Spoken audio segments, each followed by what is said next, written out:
This meeting of the Livable Roadways Committee held on January 18th, 2023 is now in order. If we can please rise and pledge allegiance to the flag of our country. I pledge allegiance to the flag.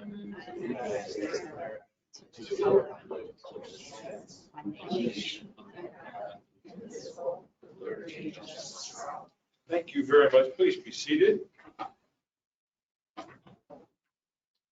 And we have roll call, please. Councilman Citro. I am here. Cal Hardy. Here. Yanika Mills. Here. Kevin O'Hare. Here. David Hay. Emily Hinsdale. Here. Danielle Riffenberg. Here. Larry Josephson. Richard Rank. Karen Kress. Here. Matthew Lewis.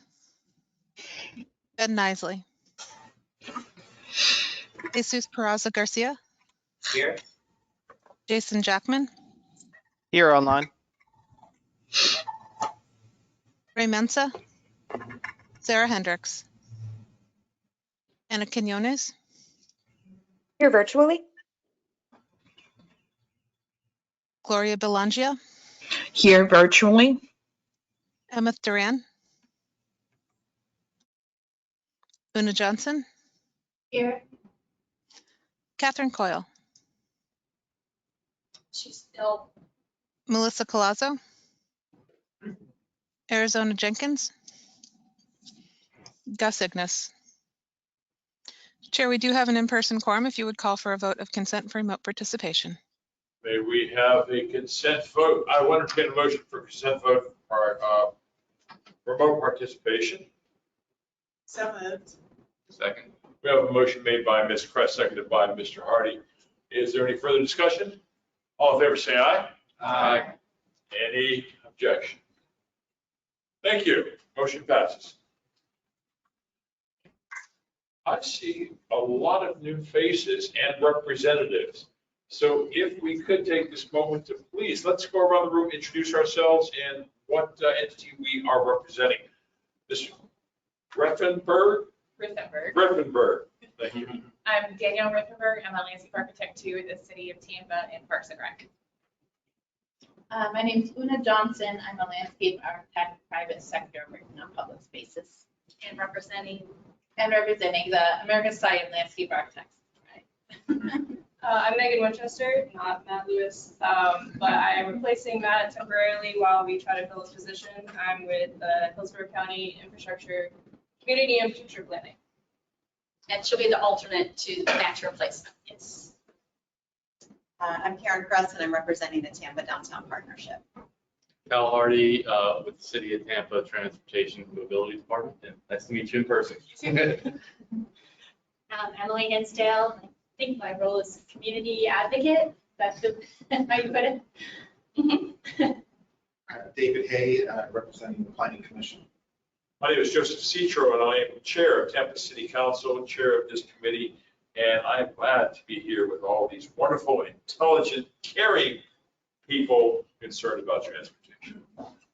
I'm Lisa Silva, your liaison and Wizard of Oz, and here to serve you with everything you need. Welcome, new members. I am Jesus Peraza Garcia. I'm part of HART staff planning.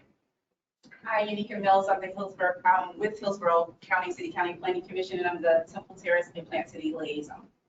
Good morning, Kevin O'Hare with the West Shore Alliance. I'm replacing Michael Marino, and happy to be back with the folks here at TPO.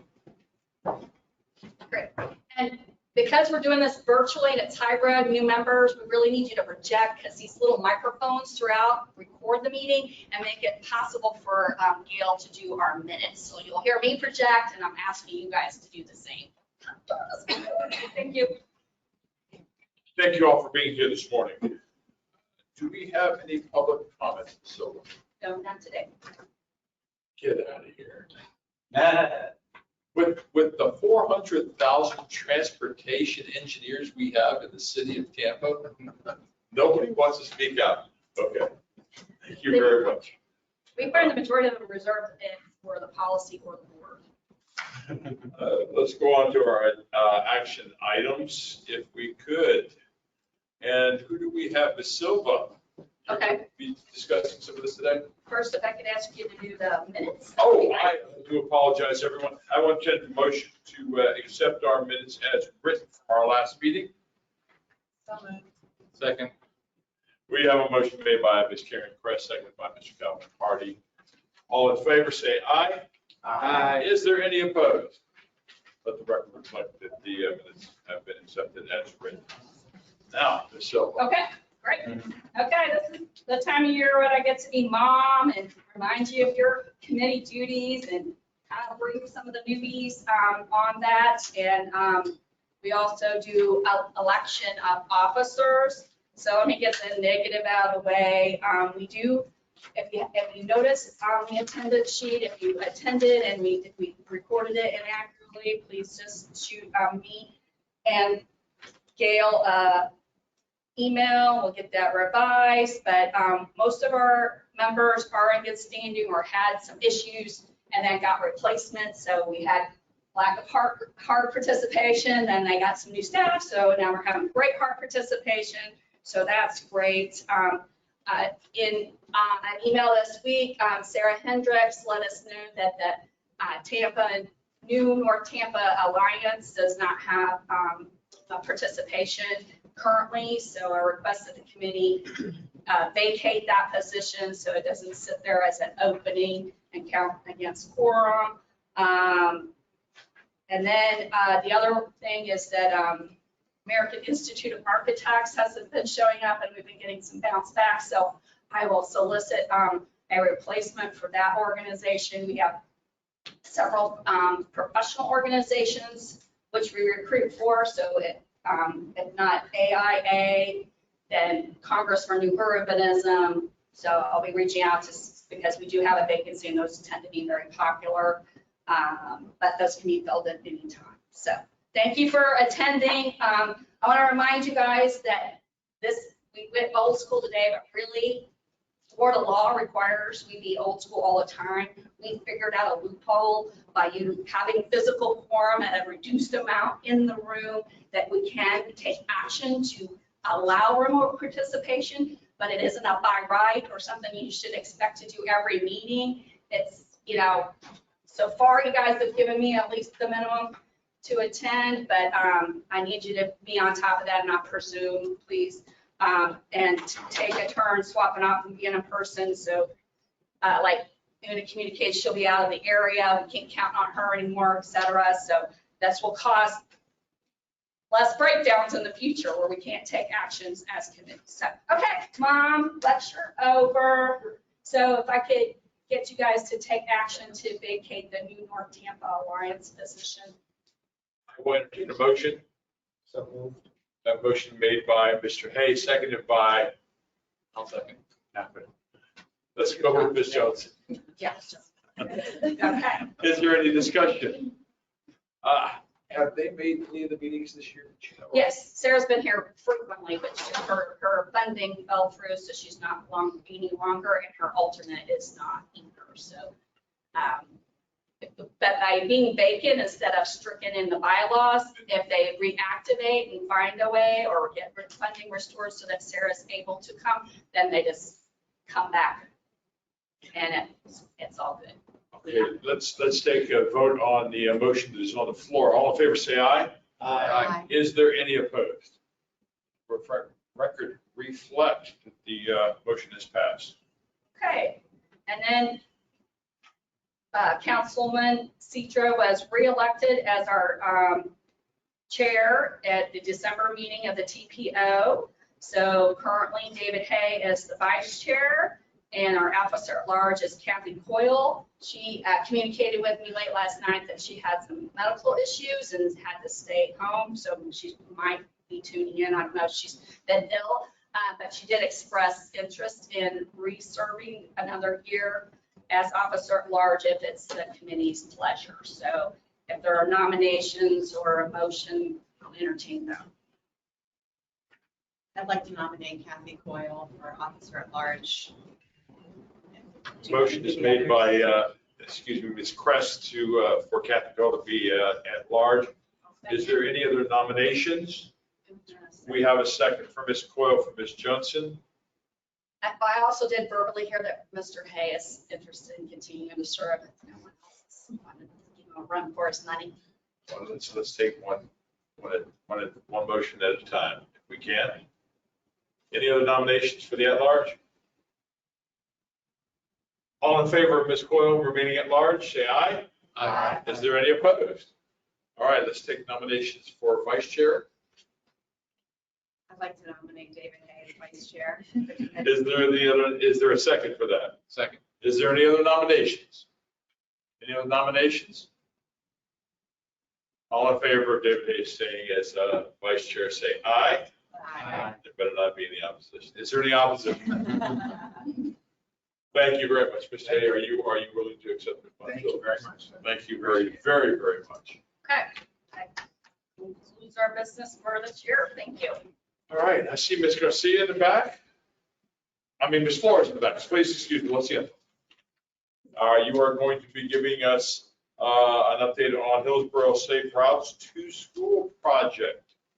I think there are many people in this room that are concerned about that. I know that my legislative aide, Tim, is outside, and we have been trying to get some sort of funding for sidewalks within the 2-mile radius of schools.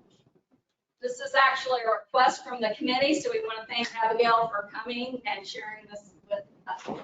Ms. Flores. Thank you. Thank you for the opportunity to be here today and share with you. My name is Abigail Flores. I'm the Safety and Program Manager for Hillsborough County. And I also manage the Safe Routes to School program, which I will be sharing with you about today. Our agenda includes, I'm going to share about our program background, about the phases for our Safe Routes to School projects, how the important critical role that project advisory committees and community engagement play in our projects, how we implement our projects very quickly and also through long-term planning and design, and what's next for the Safe Routes to School in Hillsborough County. So the background, as we know, in 2017, the public schools eliminated courtesy busing for students living within a 2-mile radius of a middle school and high school, as the figure shows. In 2018, people completed their school safety study where they ranked elementary school, middle school, and high schools based on crashes, risk, and socioeconomic factors. I'm sorry, excuse me. We can't see the presentation online. Okay. Let me get Mike.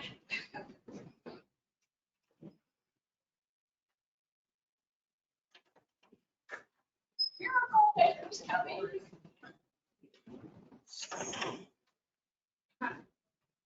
On the interruption.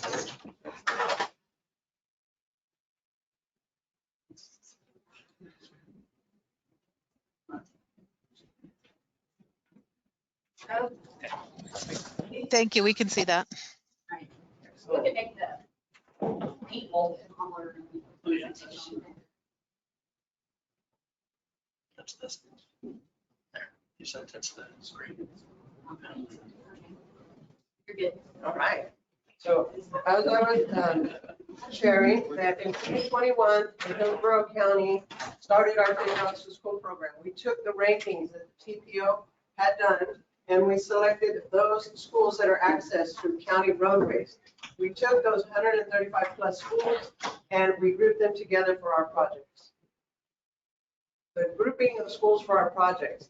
So the table on the left is a snip from our 135 plus ranked schools, where the colors indicate those schools enter the program during the same year for study.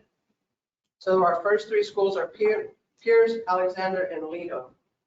The picture shows pink shapes, which are the school walk and bike sheds. Those shapes are determined because we have the school attendance boundary. We overlay the 2-mile radius where busing was eliminated, and that is our walk and bike shed. The way that we overlapping school walk sheds is shown in the figure, the yellow figure in the bottom, and that is for King High School and Robles Elementary Schools that formed one project because their walking sheds overlapped. So schools that are in proximity and have overlapping walking sheds are grouped for a project, a study area. The phases of our project. I really like that we are very systematic in this program. We've identified the phases that each project's going to go through. So that ensures we do not forget one detail. It ensures that all projects go through the same process and provides equity in the process. First, we start with desktop analysis using computers, field observations by engineers. We have a PAC meeting, another field review, another PAC meeting. We enter into community engagement. After that, we're ready to implement some improvements on the road, and then we plan for a CI project in the long term. What does the desktop analysis involve? Well, we identify the shortest paths from the student residences to the schools they are traveling to. So these are the paths that we want to study because that's where we can expect to see students. We also identify existing conditions. Where are the sidewalks? Where is there street lights? Where's existing crosswalks and crossing guards? Next, we look at pet and bike crashes within the study area to determine the risks, the historical risks there. And finally, identify adjacent jurisdictions. For example, FDOT has a lot of facilities where students are walking to school, and we want to make sure they participate in our project advisory committee meetings as a stakeholder. The map there is for Limona Elementary School, where the colored lines are where the students are walking, and the colored circles are where the crashes are. So we really dive deep into the analysis. Next is field observations, where we go into the field to observe how are roadway users behaving in the study area during school dismissal and arrival hours. As you can see, that students cross mid-block for King High School after dismissal hours. For Robles Elementary School, we have residents blocking the sidewalk by parking their vehicle. We have aggressive driving, where a driver in a white vehicle decides to pass up the queue and proceed over a crosswalk that is a primary way students access the school. And also visibility issues is what we're looking at. Are there challenges for observing, for viewing pedestrians, which this kind of maneuver would create that. We have walking adjacent to the roadway. So you see the sidewalk is at the same elevation as the roadway, and there's only a narrow grass buffer separating the two. Riding on the sidewalk is something that King students do to get to and from school due to that FDOT facility with the 45 posted speed limit, so that's the safest place for them to be. However, the narrow sidewalk does not facilitate walking and biking. And finally, speeding in the school zone, despite the Hillsborough County program that implements flashing beacons and a posted speed limit of 20 in the school zone. So our project advisory committee meetings, we bring together stakeholders, principals, we bring together FDOT, county engineers, sidewalk stompers, cutter, PTA, so everybody that can speak into this process, we want at the table. We share desktop findings and observations with the committee. So some of those observations that I shared with you. We learn about the committee's safety concerns because they live and work in the area. So it's very important their input. We also incorporate their feedback. So we take careful note and we incorporate it into the future phases of this project. And finally, we gain concurrence on recommendations. So as shown on the right is an actual slide from the meeting where we were sharing what we learned from the computer analysis. And the red circles are where we're proposing crosswalks. So we want to know if that is a good idea based on the stakeholder input. And in the bottom left is a snap of our virtual meetings, which take place. We find it very convenient and we got good attendance and participation because of this way to do it. Engineering field reviews. So engineers of various disciplines go out and we start looking at where could we put a raised crosswalk? Where could we put lighting and other improvements to improve walking and biking to school? We identify speed management techniques, like where do we need a chicane? Could we put in a traffic circle here? We also are identifying maintenance needs like broken sidewalk, overgrown canopies, and grass overgrown on the sidewalk. And finally, a new addition to our program is wayfinding opportunities. So we are aware that students after school are going to after school programs, so we want to put signage to direct them to the park and these facilities. Community engagement webpage. So we launched a webpage for every project that we do, and the landing page is shown in the bottom left for Gaither High School and Clayreville Elementary. The purpose is to share with the public about this upcoming project. And we share the type and location of improvements as shown on this map to the right. We also provide and solicit their comments. Input drives the Safe Routes to School projects. And my team and I are careful to go down the list of comments one by one and see how we can incorporate these comments into our project for community driven and meet the needs of the community. And finally, we have visitors to our website. We ask that they take a survey of 6 questions so we can get them more informed about our project and what they need. The great thing about this engagement, so rewarding, is because we've had increased participation each year. And it's really great to know that the community is responding to this and participating. So we've had 330 hits and visitors to the websites since we started. We've had over 200 comments received, with a good chunk of those getting incorporated into our projects, and over 300 surveys completed. So what does our survey look like? Well, here is 4 questions that we took from our survey for Gaither High School. And the respondents that visited our page and answered these questions, 52% indicated that their student never walk or bike to Gaither High School, right? So there's the potential. Then over 50% indicated that the existing route students would take to walk and bike is somewhat safe, and that they would like to see safety improvements made. Over 50% of respondents also indicated that they are somewhat likely or very likely to have their students walk or bike to Gaither High School if safety improvements were made. Finally, nearly 90% of respondents indicated that their school never talks about walking or biking to school. So the top 3 safety concerns in our program thus far are walking on high volume roads, speeding drivers on routes that students take to school, and intersection crossings that students have to cross that are wide, high volume, and have high turning conflicts with drivers. This shows our existing toolbox for safe routes to school improvements, with the orange being quick implementation treatments, that we have these materials on hand, and once we complete the community and the PAC engagement, we start with this quick implementation of things like school crossing signage, high visibility crosswalks, and delineators as a buffer between the travel lane and the sidewalk.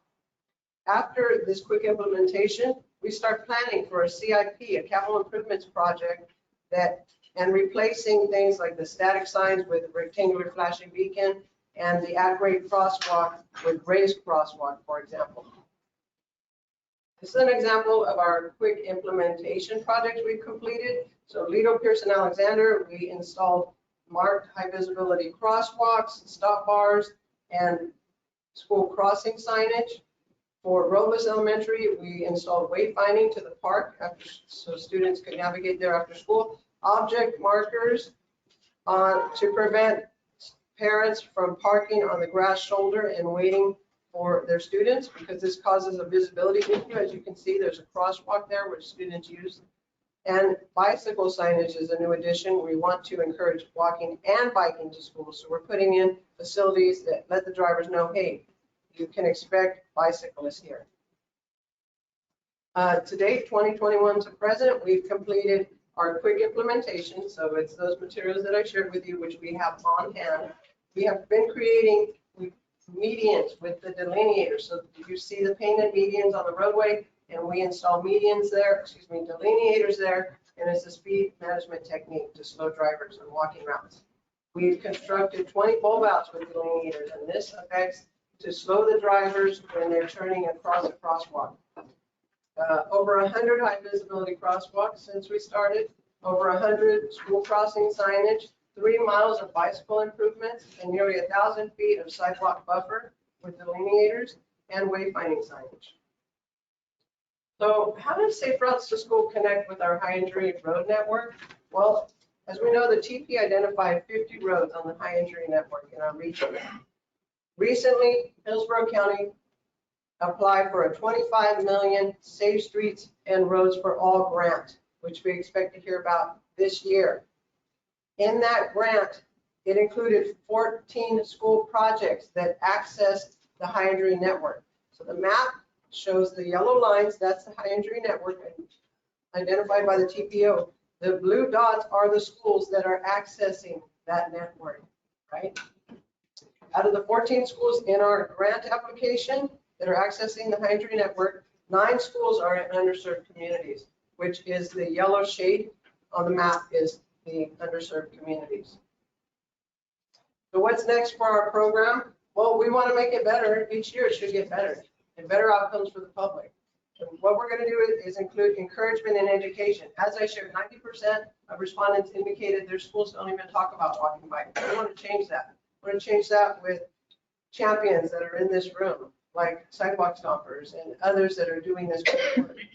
We want to use technology in data collection. So there's technology out there to actually know where the students are crossing. And then that's where we want to consider crosswalks. Also, there's technology to put at intersections where we could understand the near misses. So crashes that almost happen between students crossing and drivers, because we want to address those and be proactive about it, prevent those crashes. We want more complete streets elements. We want the toolbox that I shared with you to grow. And we want to do post-project evaluation. So after these CIPs, capital improvement program projects, get put in the ground, we want to come back and do another survey with the parents. Hey, are your kids walking now? We know 50% of them aren't. Did we get any better? Are crashes reduced? And finally, we want to spend that money for safe streets for all for schools. Thank you. Thank you very much for your presentation. I am sure we're going to have questions. Who would like to go first? Mr. Hardy.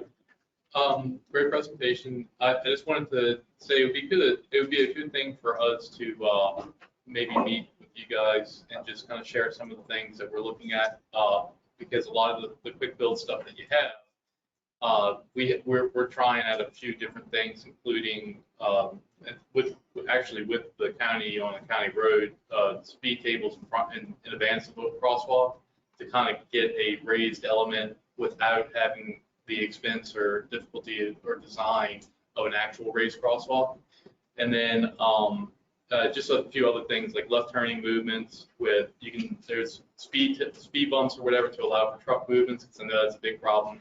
But it also allows for passenger cars to make, or it forces passenger cars to make that kind of more right turn instead of one of the more larger radii. So I think it would be good for us to meet up and just kind of discuss some of those things. So, and then I had one other question. Do you know, and this might be for everybody, but fire and rescue, Hillsborough County has their own fire and rescue, correct? Or does the city of Tampa service outside of the city limits? Do y'all know? It depends on what overlapping we need. We're not going to say, no, we're not going to help. In Hillsborough County, it's going to be the same way.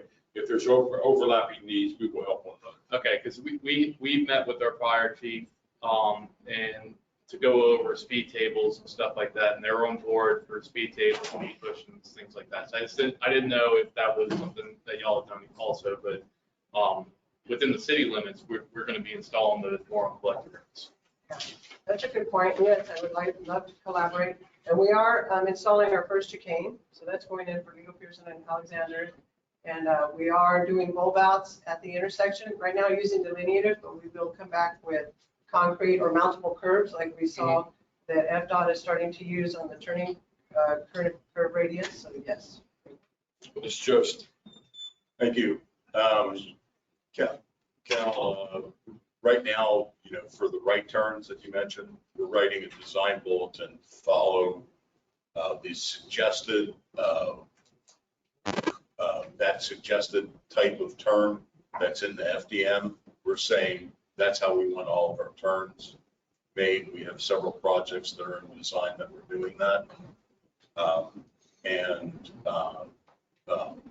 We're doing a lot of the same things. So that would be a good meeting to include all of us. That's both. Abigail, myself, Mike Flick, because we all institute those type of concepts in the project. So Yeah, I think that's a good idea. And I'll work with Alana on that and try to get something together with everybody, kind of like a coordination. Mr. Hay. Mine's related to this, if you want me to go now. So, But being the school transportation liaison for the TPO and the past liaison for the school transportation working group, I had that as a question. I was going to try to point out, like, especially for the newer people in the room that weren't here when we did that, and I hope Lori can chime in, is that the school district hosts a site circulation coordination meeting for the multi-jurisdictional issues. So it might be great for everyone to get together and refresh what each other's doing cross-jurisdictional, because I know we have a lot of board member Vaughn talks to me every month about school issues, and she's frustrated up at Hunter's Green. They have a county road on one side and a city road on one side, and she keeps hearing from the principal. And I'm like, I think maybe the school district could host that site circulation committee meeting to help coordinate the resolution of some of these cross-jurisdictional issues, or if TPD&E can host it, then they're glad to. And this is Lori Belangia from the Hillsborough County Public Schools. Yes, we do have those meetings every month on the second Thursday of the month. And if anybody is interested in joining those or receiving invitations for those, that is where we discuss some of these issues. And basically, I mean, the school board is acting as a liaison, and we'll find, whomever can help you with these issues. We have resolved some things at certain schools, and others, we have addressed what we could, but we definitely appreciate anybody who wants to participate in those. I am with Growth Management. If you look at the Hillsborough County Public Schools website under Growth Management, Belangia, I'm going to be the only one there. You're going to find my email. let the record reflect that Mr. Jenkins has now joined us. Mr. Hay. Thank you, great presentation. I had, I've worked both here at the Planning Commission under the city and the county, and this deals with the kind of field observations. One thing I've noticed in the city that they do right is that it seems like when you create these new driveways for commercial uses, they bring the sidewalk through the driveway, right? The concrete and everything. The one thing in the county, which I think poses difficulty for walking, is that in the county, it doesn't seem like you bring the sidewalk through the driveway. It's that the driveway takes precedent. And usually I've noticed what happens is when you're in the city and you're exiting out of the driveway, you realize you're crossing something. And in the county, the car just goes out in the driveway, not realizing that there may be people crossing. So that was one thing that I would hope the county would encourage, the county to look at changing their regulations in regards to when you're creating a commercial driveway, carrying that concrete sidewalk through the driveway instead of just having the asphalt, because it does set a priority for who has priority over the driveway, and it really should be the pedestrian crossing, not the car sticking out in the middle of the road in the driveway. Can I just add on to that? I was just going to note that the schools are particular offenders on this. The school driveways do not have crosswalks. Right, or they don't have a sidewalk to indicate that. Right, and I've noticed, I think in the county, they do sometimes paint them, but what happens is a couple of years goes by, the paint disappears, the crosswalk disappears, because it's not an official crosswalk, it's just, since it's in a driveway, there's nobody really enforcing, hey, you need to repaint it or do something. It's just kind of fades away every time. So just an observation that I might make the talking a little easier. Ms. Kress.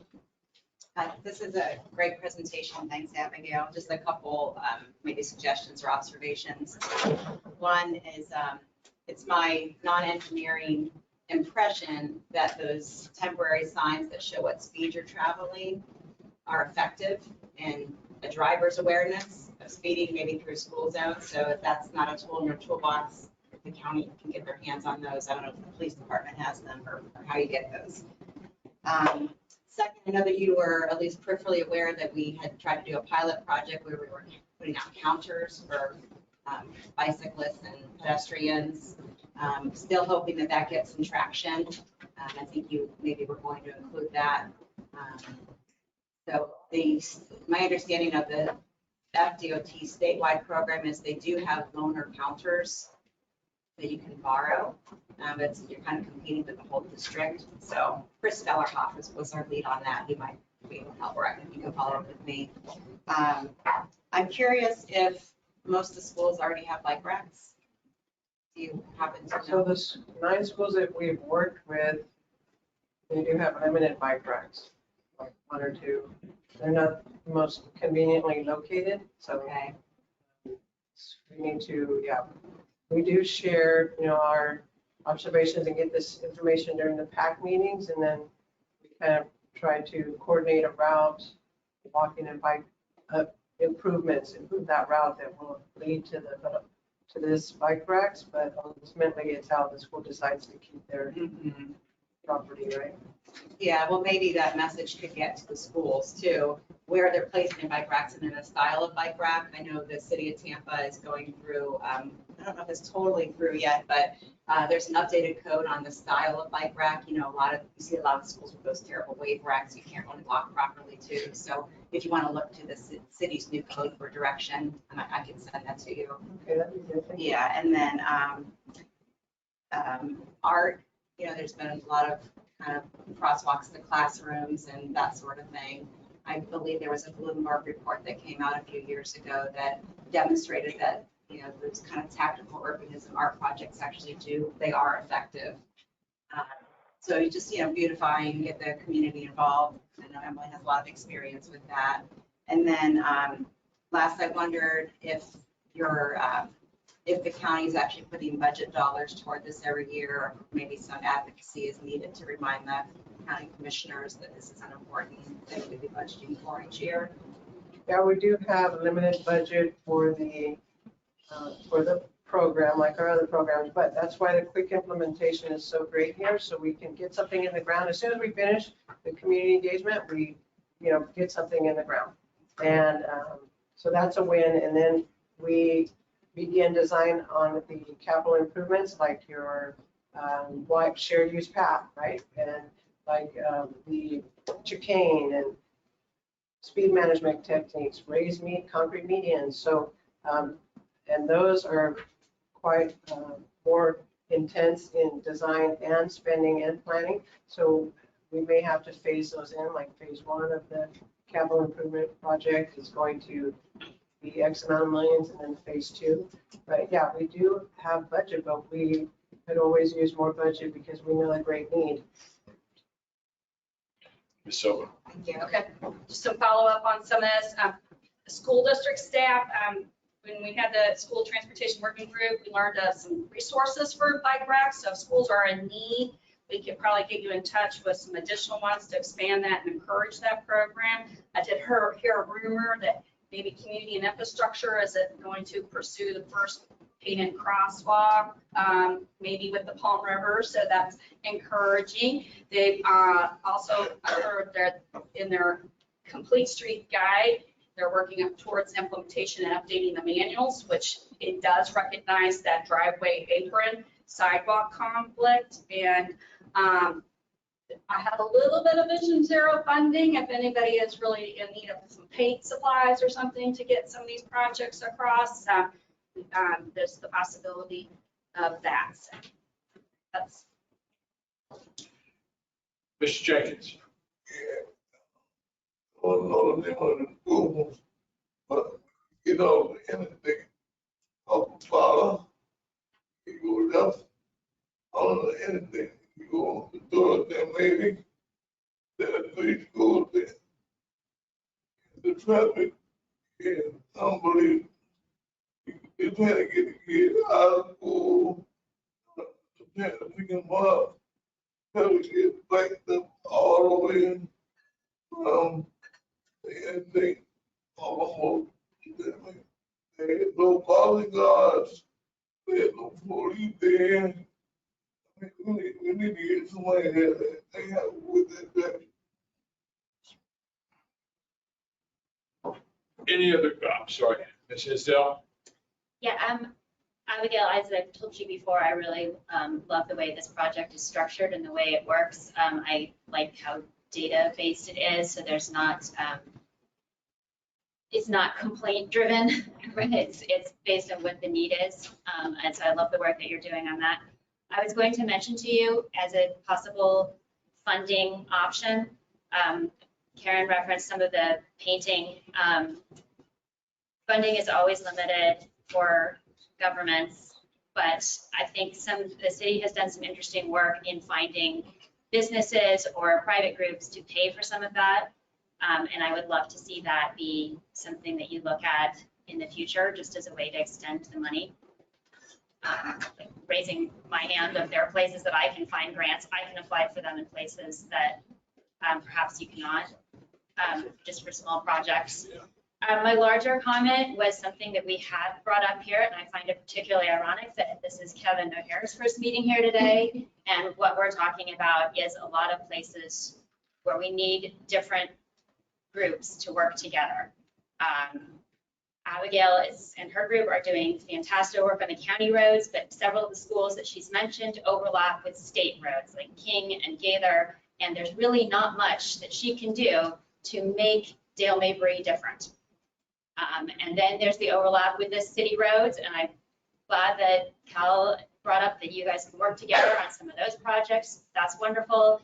And then there's the big one, the school district, that sometimes participates and sometimes doesn't. We do not always have a school district representative.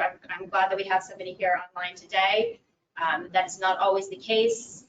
And I feel like a school district present in a lot of the TPO discussions would be a better thing. I appreciate that School Board Member Vaughn is part of the TPO, but you don't always see that filter down through to discussions on individual schools and in groups like this one and in other TPO committee groups.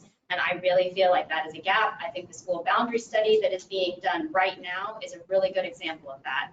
I would be interested to hear if any of our local transportation groups have had a discussion with the school board, with the school district on that boundary analysis, because it has not been made public if so. And I think this is a problem that we're going to face as a community and continue to face, and Kevin brought it up years ago, and here he is looping back around to find it's still the same issue. So I'd love to see these discussions include the school district on a much more realistic level. Thank you. Thank you. Can I go to Mr. Hay first, and then I'll come back to you? And he might have answered this, but the 2 mile shed, that's walking distance, right? Yes. Yes, it's not vehicular or anything like that.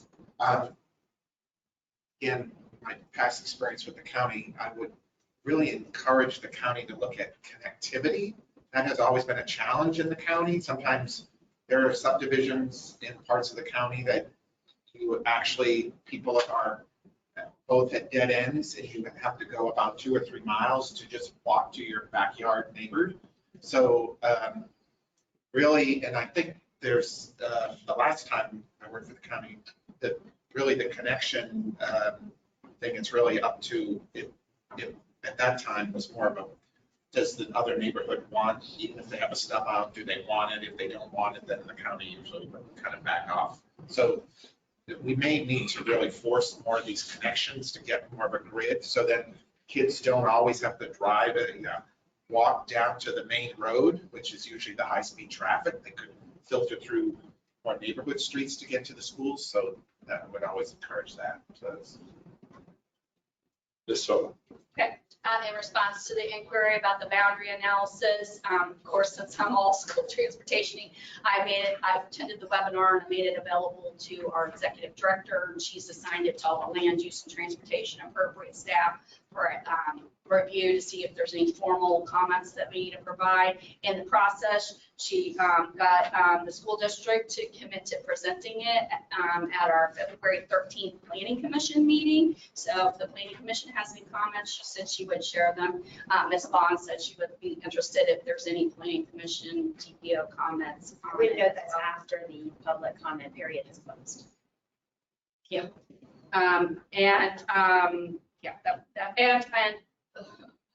Lori knows that I reached out to talk to her about implementing all and coordinating all the school topics. She is new and it's maybe not aware of all the things that we have as resources.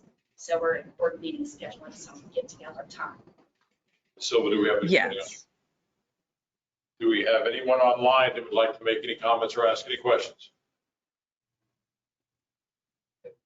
Seeing no one, Mr. Gardner. Lori's unmuted if she wants to say anything else. Is she raising her hand? Please go ahead. Yes, I'm sorry. This is Lori Berlanger. No, I don't have a comment. I hear what you guys are saying. Unfortunately, I mean, as far as the study being available, that is something that the school district will determine when and how they're going to do that. It's not something that I, could tell you, this is going to happen or that's going to happen. But I definitely will bring this information back and see if there can be some kind of resolution for this.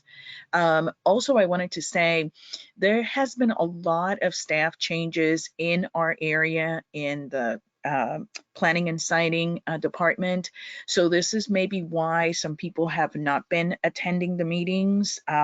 Certainly not because we are not interested. I am the representative now, and I have attended the meetings that have been, sent to me. So, like I said, I can only work from this point forward in conjunction with what you guys would like to do.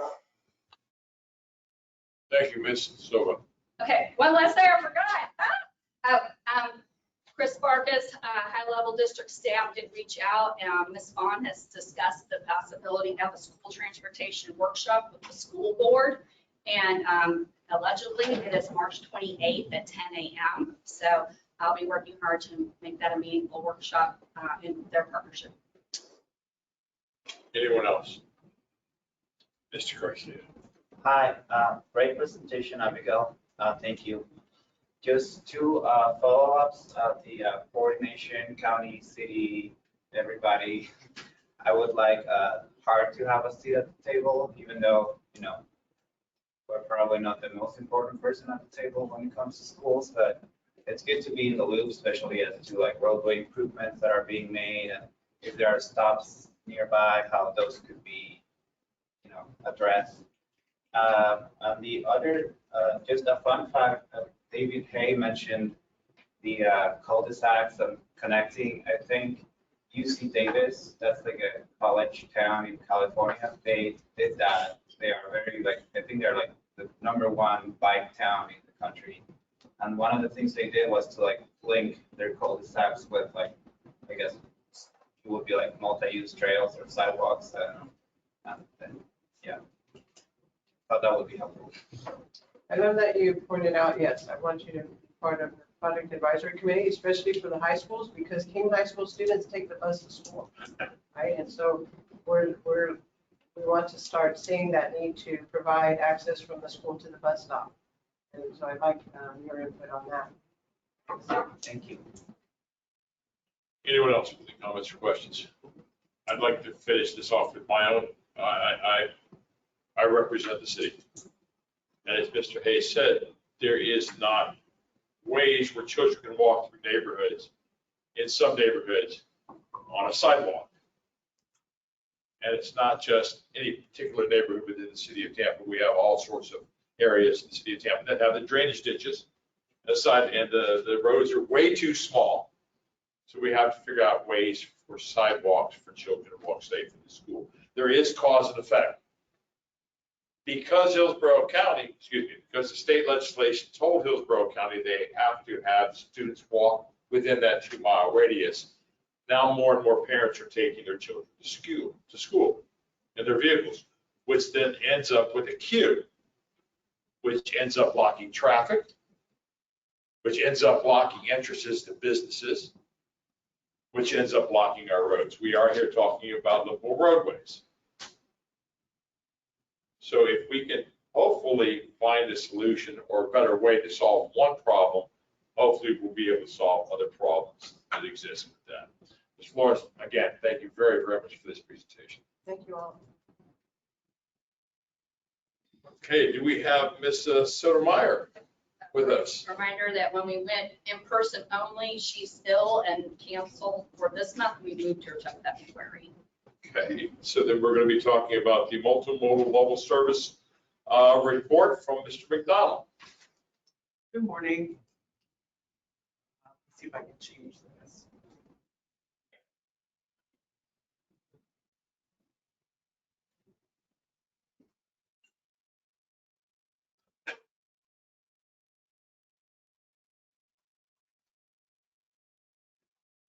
And is it, do you know if I change it from here or the laptop? Sorry.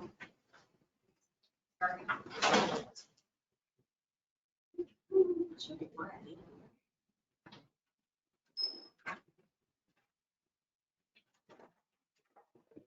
Magic fingers. Thank you, Mike. I'm watching.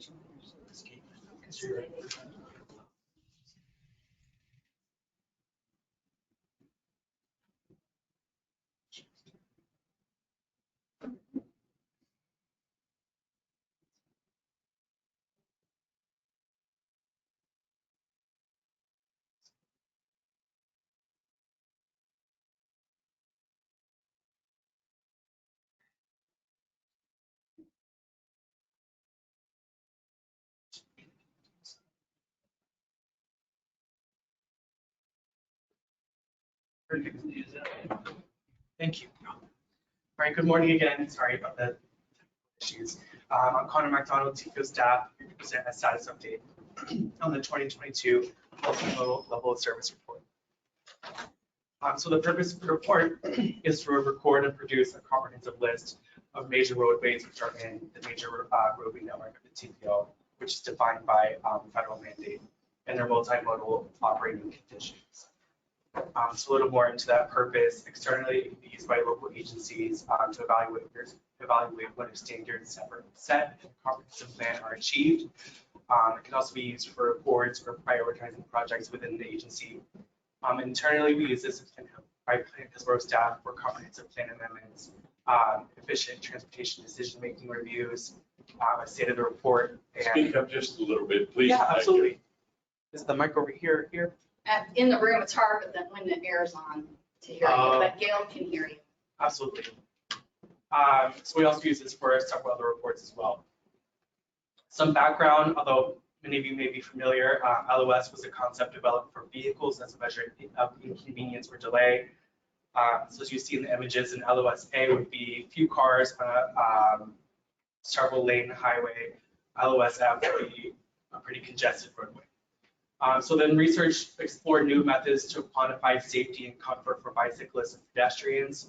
So an LTS score of 1, for an example, would be a separated bike track. An LTS 4 would be limited or no bike or pedestrian facilities on a major roadway network. An LTS is not a measure of facilities, but more of a measure of the comfortableness of a user. So LTS stands for? Level of traffic stress. So a little bit of the project history. In 2017, we evaluated the existing methodology and established that level of traffic stress standard. Last February, we used a finer gradient of existing conditions for the bicycle and pedestrian level of service, and we applied that to all roads within the county.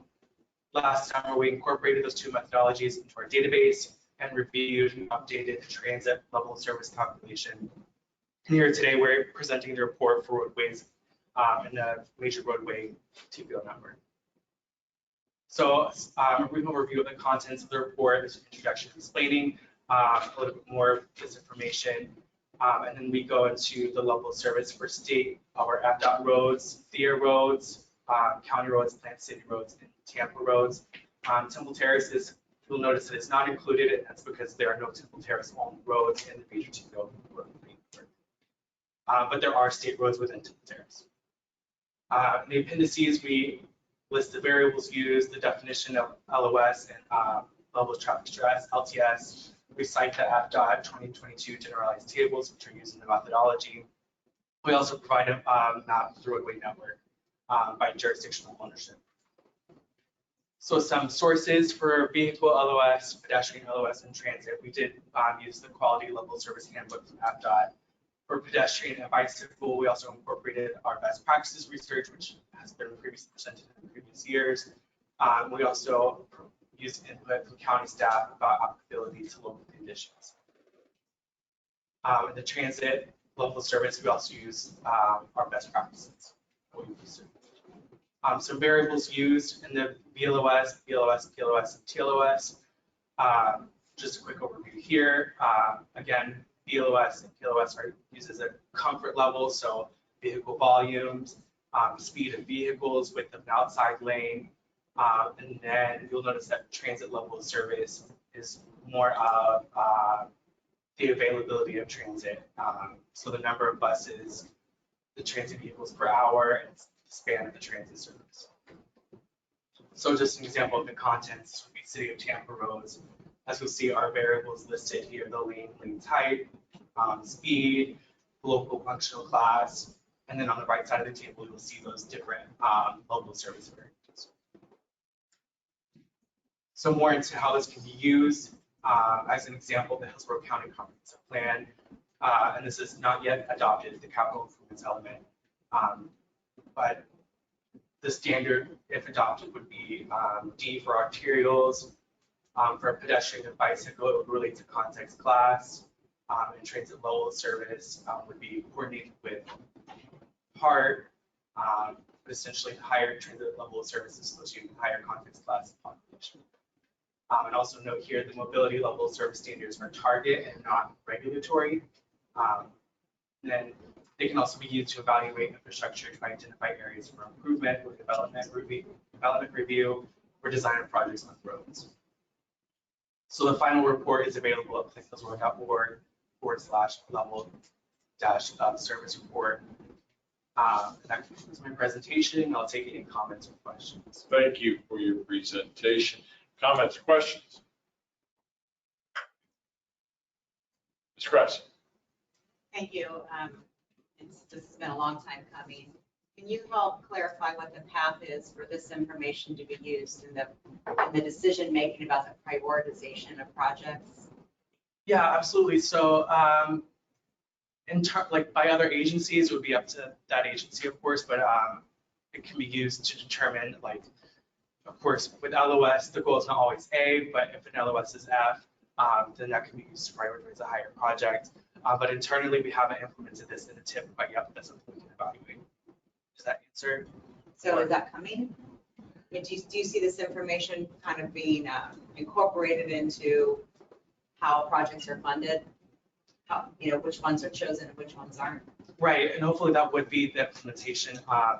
And I can certainly follow up. I know that's something that when I presented to the Citizens Advisory Committee, they requested a follow-up of how this could be implemented by agencies and coordinate with the agencies specifically to see how they would implement. But this is mostly for informational purposes, of course. It would be up to the agency's discretion. Okay. Does that help? If you could share that follow-up, I'll share it with Livable. I'm sorry, Ms. Johnson. And then I just, the chart form, it's pretty intense. Like you really have to know what all these mean and go back and forth with it. Is there a goal to maybe make this into some sort of math layer, which also kind of gets to what Karen's saying, where you can integrate it into layers and see what's going on in different streets for different situations? Yeah, absolutely. We have the segments mapped out so we can map the level of service, and that's certainly something that can be provided to shape files or anything. But that's a great point, and maybe perhaps it could be an interactive map listed on our website would be a potential. we have anybody online? Once unmuted or sending anything in the chat. Ms. Kress? Just as a follow-up, as follow-up to my follow-up, your follow-up. I believe that Wade Reynolds was looking at maybe an updated bicycle map for the county. Is this information then translated into something that the end users can see as far as bicycle facilities go, or? I'm not sure. I'm not familiar with Wade's project, unfortunately. But with the shapefile, absolutely, we could coordinate how his map relates. I believe that the segments mapped out are roadway segments, so I don't believe it would coordinate with the trails, unfortunately. The roadway segments are the basis, and then the level of service for bicyclists on that roadway. Well, as a suggestion, then it'd be, Yeah, it'd be absolutely. good for cyclists to see what the rating is. Okay, thank you. Ms. Silva? That project is scheduled to come before this committee, this month, or next month on the following, so we can coordinate and follow up. March is Florida Bike Month, so. Very good. It's kind of unusual, a presenter wanted to say something. Do you mind if Ms. Flora makes the comment? Absolutely. Well, I was just gonna comment. Come on up to the mic, please. How is this being implemented? So Hillsborough County, I've started implementing it in my program. So as you know, the county partnered with the TPO for the bicycle network. So we have all of the county roadways ranked for risk and exposure to bicyclists. So now we're diving in, we're doing project development at 4 locations. And we are going to use that bike level of service to tell us what's the appropriate facility based on the criteria there. And then in my transit and other multimodal programs that the county has, we are looking at the bike level of service and using that to help us select the appropriate facility.